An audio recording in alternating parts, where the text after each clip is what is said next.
Hey y'all, welcome as we continue through the book of Job together. We are on chapter 29 today in the book of Job.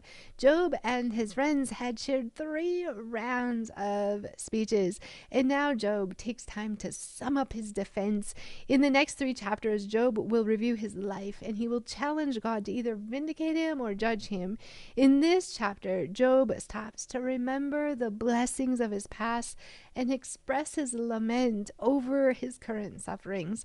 He longs for the way things used to be. In the past, he felt God's friendship. He still had his children. He had a position of authority in the community. He was thought to have had great wisdom, and he helped the poor and the oppressed for the sake of justice. He lets his friends know that he doesn't care what they think. God is his judge, and he will once again bring his situation straight to God. We'll go ahead and read verse 1 together in chapter 29. Job continues speaking.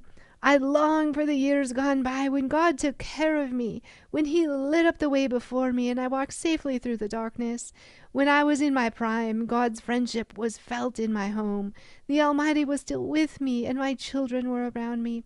My steps were awash in cream and the rocks gushed olive oil for me. Those were the days when I went to the city gate and took my place among the honored leaders. The young stepped aside when they saw me, and even the aged rose in respect at my coming. The princes stood in silence and put their hands over their mouths.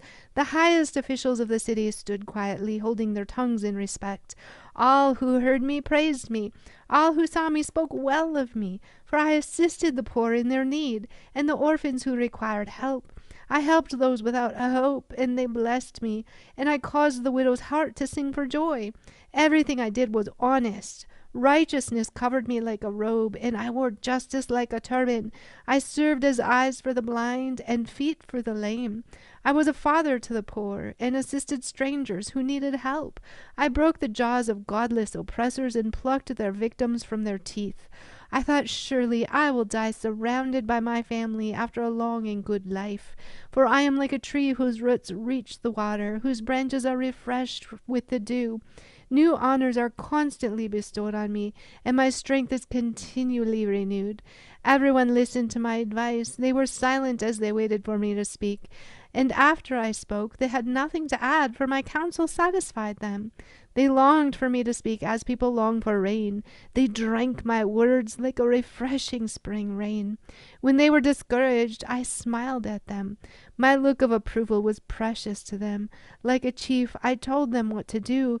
I lived like a king among his troops and comforted those who mourned. In Job's closing defense, he stops to remember the blessings that he and his family had enjoyed prior to this hurricane of suffering. He is currently walking through a very tough season, and he pauses to remember all the good things that God had given him in his life. God allows us to experience difficulties and sorrows, but he also sends victories and joys. It's good to ask God to help us see the balances of life on this side of heaven.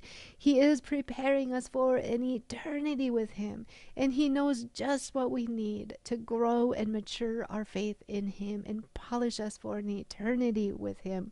When we are walking through seasons of suffering and we are experiencing very difficult trials in life, it is natural to long and desire the good old days. These longings will not change our present situation or circumstance. The good old days are honestly quite usually a combination of bad memory and a good imagination. It's usually not quite as good as we recall it to be. In Job's case, however, his memory is accurate and his good old days were indeed good. However, whether our past is good or bad, the past is meant to be a rudder that guides us forward, not an anchor that holds us back stuck there. If we try to replicate today what we experienced yesterday, we might find ourselves stuck in a rut that robs us of the maturity that God is trying to bring us to in him. If we focus so much on the glories of the past that we ignore the opportunities of the present that God is bringing us to, we're going to end up unprepared for the future. The future is going to come, whether we like it or not, and God will prepare us for what He brings us to. Rather than looking back with regret and remorse, God calls us to remember all that He has done in our lives and look ahead faithfully in Him and rejoice in Him as you move forward in life. Job mentions his number one joy, his number one memory is the presence of God in his home. God watches over him, and God shares an intimate and personal relationship and friendship with Job. God is a real and active part in Job's life, and Job loves basking in his presence above all else. God is the source of Job's wealth and success, and Job's favorite part of it all was God's presence in his life and in his home. Job mentions that he also misses the joy of being respected by others. Wherever Job went, he was treated with respect and he found joy in helping others. As we were reading these verses, I couldn't help but see God in his life and God moving in his life, much like Jesus ministered on earth and brought God forth to people around him. Job ministered on the earth and brought God to people through living out God's goodness in his life. What God gave to Job, he shared with others. He served others with the heart after God. Eliphaz had accused Job in chapter 22 of exploiting the poor and needy, but Job denied it. He lived out ministry and compassion of the Lord in his every single day life. Every day of his life, he lived out the compassionate love of the Lord. He brought help and happiness and encouragement to people around him. His confidence in the future brought him comfort and joy as well. As God blessed Job, Job shared those blessings with others, and he had every reason to believe that life would continue this way for years. He brought that encouragement, that happiness, that joy, and that comfort from God God was blessing him with in his life, and he brought it to others. He shared the love of God and the resources of God, and he stewarded the goods that God brought into his life well for God's glory. He was a Barnabas, a son of encouragement, as Acts 4:36 teaches us. His words were respected and appreciated. He spoke gently, and his words were like a refreshing rain.